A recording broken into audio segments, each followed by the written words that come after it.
Hi guys, good morning. This is day 4 of our 21-day challenge. The purpose behind starting this challenge for me was to make sure that we try and remove all the excuses that are getting in the way of us being at our healthiest selves. And one of the most common excuses I have heard in all the years that I have been a fitness trainer or a nutritionist is that I'm going to be traveling for this period of time, and I don't know how I'm going to continue with my workout routine or whatever. Or people say I'm going to go somewhere, and when I come back, then I'll work out. So it's like as though somehow being away for a vacation or being away for any reason at all is some sort of a reason to not exercise or not take care of your health. But I propose that that's not the case. I think that if you have all the right tools at your disposal, you can still take care of yourself very, very well in spite of being on vacation or being out of town. Now, this particular video is not designed for people who travel regularly for work. That's a whole different scenario. Some of the tips could be used also. I'm talking mainly about people who are taking a chunk of time away and going to be out of wherever their comfort zone, wherever their regular space is. So, okay, so to begin with, I would like to introduce myself again in case you guys are joining in for the first time. My name is Supriti Singh. I'm a excellence coach and a weight management specialist. I've been doing this, I've been working in fitness for the last 20 years almost. I started my career as a chef and then found my love and passion in fitness and dance. And I was a contemporary dancer for about 8 years with the Terence Lewis Academy, when it was a fledgling company, one of the original members. And my passion grew so much for fitness that eventually I moved from dancing full time to being a fitness trainer. And while I was a fitness trainer at that time, though at that time it was kind of like a part-time job or something, which was just, like almost a hobby, I realized that there is a huge potential here for people to really redesign their lives. So I started working on how you can include eating well in your fitness routine rather than feeling deprived, rather than dieting. How you can use emotional techniques and behavior modification techniques to make sure that if you are on a weight loss goal, sometimes even a weight gain goal, sometimes towards a particular target that you may have in mind, maybe you're preparing for an event, maybe you're preparing for life, I say always. You have the best tools available to you. So it's been almost 15 to 20 years of learning about people, learning how to get the best out of people. And I've decided to do these live videos because I've realized that a lot of the problems that I've heard are, a lot of them have a very common foundation. And it's those common foundations that I would like to address. So we've talked about not finding time to work out or reasons and excuses being made about not prioritizing yourself. We've talked about how there are some diet myths that we're all hooked on that we don't want to shift away from, and eventually it derails our fitness abilities. And one of the most common things I've heard about is about people saying that when I travel, I can't possibly stick to my workout program. So I thought I'd address that today because fitness is not a hobby like I thought it was back then. It is part of your life, and if you take this seriously, then everything else has a solid foundation.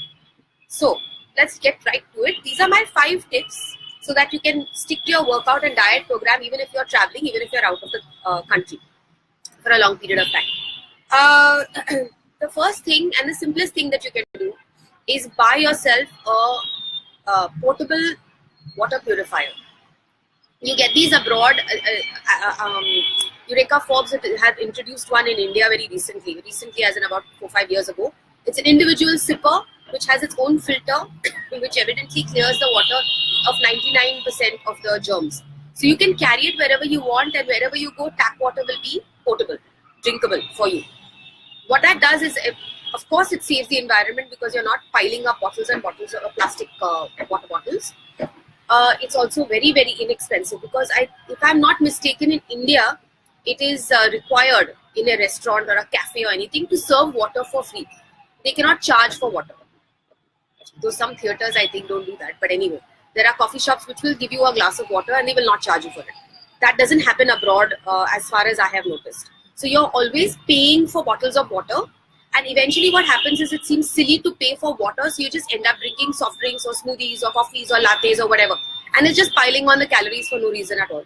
So if you could get hold of a bottle like this and carry it along with you, it's empty. When it's empty and it weighs practically nothing. You carry it in your travel pack and you can just fill water wherever you are and you always got access to good clean water. I always say to people that if you're on a weight loss plan, don't drink your calories. So you don't want to be consuming sugary beverages just because it's too expensive to get water. So that's my tip number 1. Get yourself a personal water purifier. And number 2, get yourself a resistance tubing. It's this tube that looks like your gas cylinder tube with 2 handles on either end. For those of you who are not familiar with it. It is the easiest way to do resistance training exercises. You could modify almost any weight training exercise with the resistance tubing. You can use it and it again weighs almost nothing. You can just roll it up and chuck it in your, even in your carry-on bag if you don't even carry a suitcase, if you travel light, if you're a backpacker. So you can take that along wherever you go and don't take a high resistance or a low resistance, take a medium. You'll work yourself up to it or you will be at least able to maintain your fitness benefits with it. So you're not slipping back to zero while you're traveling. So carry that with you and there are a million workouts available on the net that you can use for resistance training. I will be talking about some of them in the weeks to come. So your very, very basic exercises for your big muscle groups, you can continue to do with the tubing. Number 3. You make exercise a part of who you are.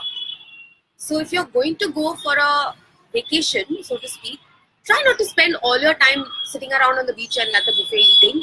Maybe you could choose more active ways to spend your vacation. Maybe you could choose to hike, choose to walk on the beach, choose to do like a market trail. And they have these walks, for instance, in London where you pick something and they take you through historical places, and tell you about the stuff. So it's a physical trip rather than a sedentary trip. So if you consider yourself to be an active person, you will choose active ways of spending your vacation as well. So, so if you consider yourself to be a part of fitness to be a part of your life and exercise to be a part of your life, you will not be looking for ways to be sedentary and sitting around. So that will probably take care of your fitness. Of course, it won't be, it's probably not going to be all the time. I guess you're going there to take a break, so you don't want to be working out everywhere and huffing and puffing everywhere, but maybe a day or 2 you could do that. So far what we've covered is number 1, you need to have your own water purifier. It's inexpensive and it doesn't even cost enough to not justify having it generally. But when you travel, it's extremely useful because buying water is very expensive anywhere abroad. And it's just safer to have clean water with you wherever you go. Saves the environment because you're not wasting unnecessary plastic bottles. And you always have access to clean water, which is the best thing to drink. Instead of, choosing empty calories. The second thing I told you about was buying yourself a resistance tubing. I think everyone needs to own one. Irrespective, you could do, if you don't have access to a gym, even at home, you could always do a good set of workout. And if you're traveling, you don't need to find a gym or do anything. It's already rolled up and it's put in your bag. The third thing I said was make exercise a part of who you are. So if you're choosing to go on vacation, maybe you would choose a place which is a little bit more active and a lot less sedentary. So there's stuff to physically do. So your vacation in itself becomes a training routine for you and you come back fitter rather than less fit. Okay, so the fourth thing that people complain about regularly is what do I eat when I'm on vacation? You're forced to choose from a buffet most likely because very often you pick a tour and you have to eat what they ask you to eat. So you have to choose from the buffet. My tips there would be to keep your diet as balanced as possible. Choose good protein with as little fat as you can. And avoid gravies and sauces if you can manage it. Choose good quality salad. And like we spoke about yesterday, I don't mean salads which are already ready and packed with mayonnaise. I mean the raw vegetable version. And pick a light dressing and use that as your meal.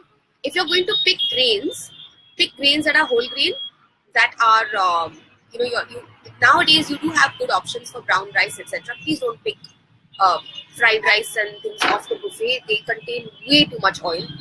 And when you fry a rice, if you notice there's oil outside it, it's visible. And if every cereal grain is capable of soaking in, like about a tablespoon of rice is able to soak up almost its own weight in oil. So if it's visible on the outside, imagine how much it must have soaked in already. And that's needed because it has to stay fresh on a buffet counter, so the grease will be more. So I would avoid those things, go for healthier grains. If you have an option for couscous and quinoa, pick that. If you have an option for brown rice, take that. If you have an option for pasta and there's really nothing else available, take it, but choose the one with the tomato-based sauce rather than the Alfredo sauce or the cream sauce or the gratinated version. Choose wisely and you should be okay. One main thing that I want to address when you're in a hotel, suppose you don't have access to any of these things, you've just shown up and you just have to make do. You always have access to stairwells and staircases. You always have access to a carpeted room where you can do plenty of body weight exercises. You can do a plank like we talked about. It's the easiest thing to do and extremely effective. You can do a bunch of squats. You can do a bunch of wall sits. You can do push-ups, which are, if you get the form right, not difficult to do at all. You can do a couple of lunges. If you have access to a pool side, you can go for a walk. But the only rule is that you work it into your schedule. It has to be 20 minutes that you contribute to your day, no matter where you are, no matter how long, especially if you're away for more than a week. And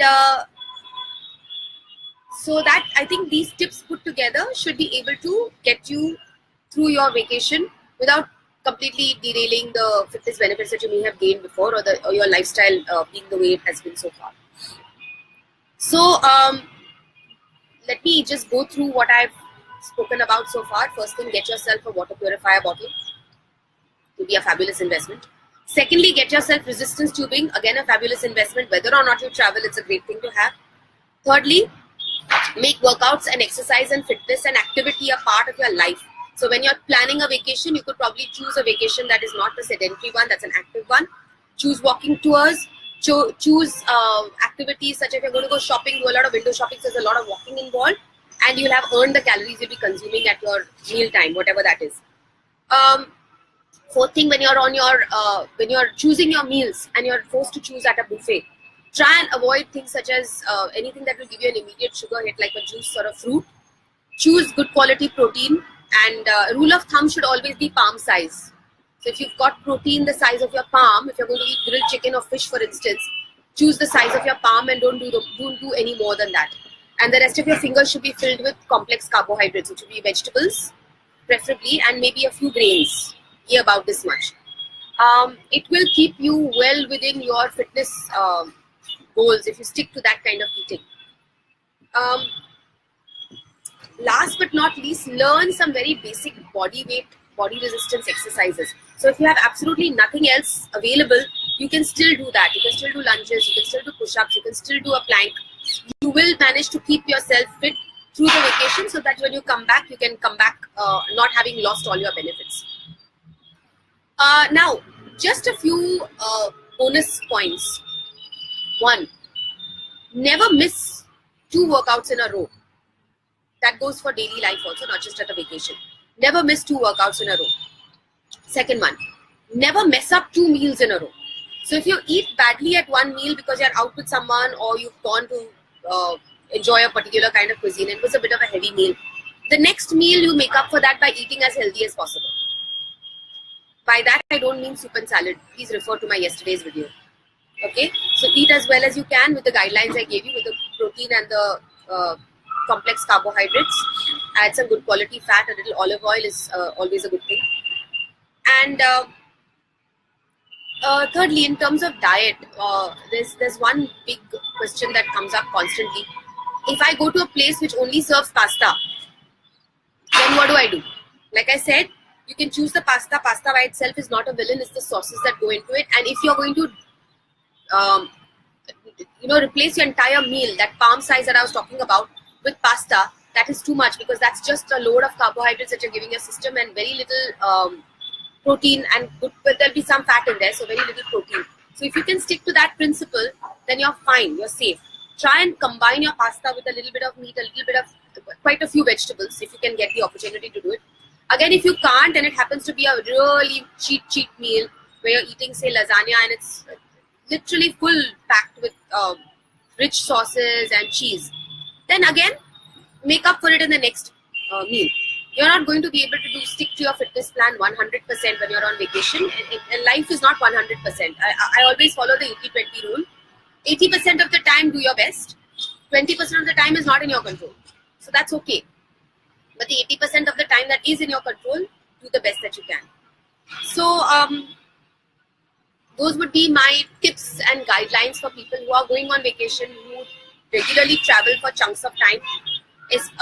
Another thing, if you're traveling with family, sometimes it gets difficult to keep your fitness routine together. So it's always good to do stuff as a family, again, that is active.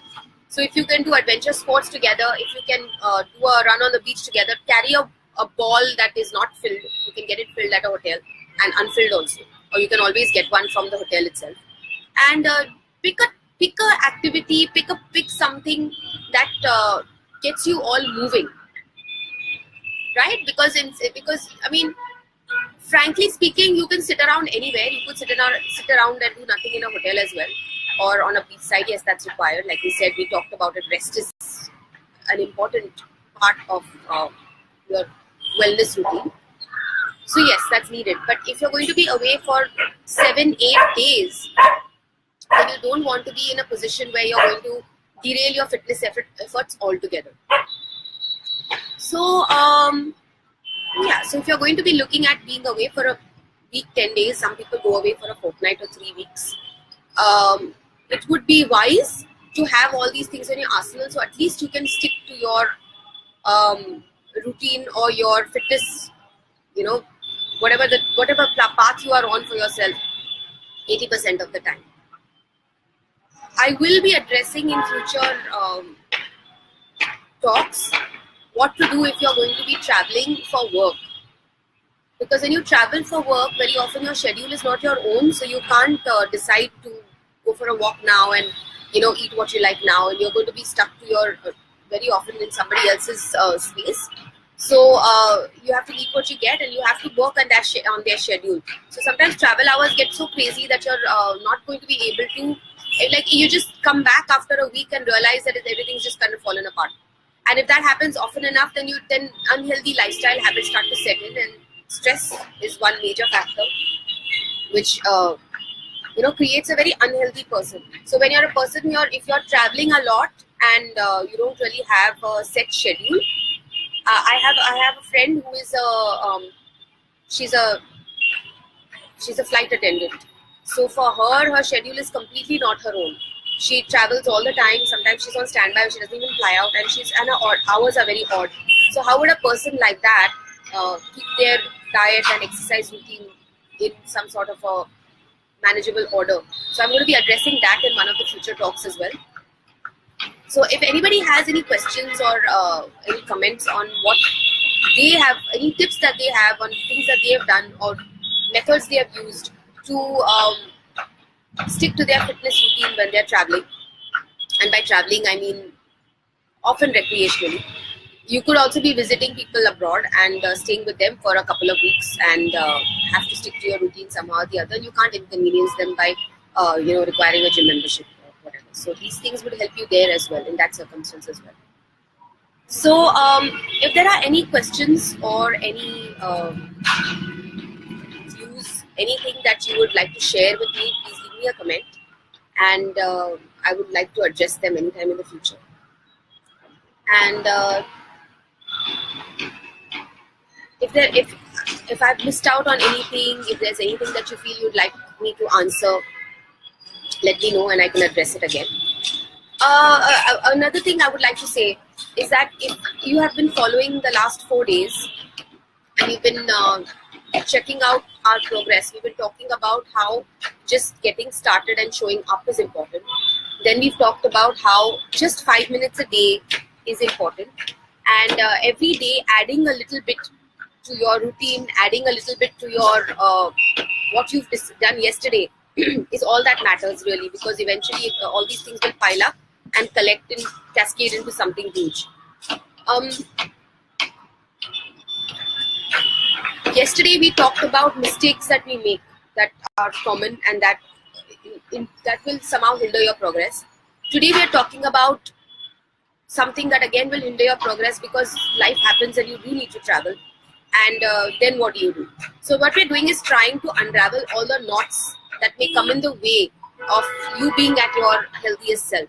So it's not just about, let's go on a workout program and let's go on a diet and it should all sort itself out. It doesn't often, because we all live lives, right? And there are plans, and you're not going to be 100% on a routine every single day. The days that you're not, you can't let this become an optional thing that completely falls off the radar, because if that happens regularly, then that becomes a habit. Making it not important to you becomes a habit. What we would like to do instead is make it something that is non-negotiable for you, and make it so easy to do that you do it repeatedly without having to make yourself suffer. It should not be a torture. It should be something that comes easily and smoothly, so that this becomes a lifestyle for you rather than just short-term quick fix for some target weight loss or something like that. So that is the attempt so far. This week is going to be all about ironing out kinks in our own fitness plans, so that the journey becomes smoother. Next week we'll be talking about things that you can add alongside to that journey, so that you can. So now we're talking about removing obstacles, and next week we're going to talk about how you're going to add stuff to enhance your workout and fitness regime. So today is day 4 of our 21 days to the new you challenge. We're talking about how to get rid of obstacles and how to create a smooth path for our own health and wellness. And I hope that everybody who's tuned in today has also done their 5 minutes and have done their +1, which means they've added, if they did 10 push-ups yesterday, they've done 11 today. And I intend to do my workout as well right now as soon as I'm done with this live. So join me again tomorrow. We'll be talking about something new and different. And see you then. Have a great day. Bye.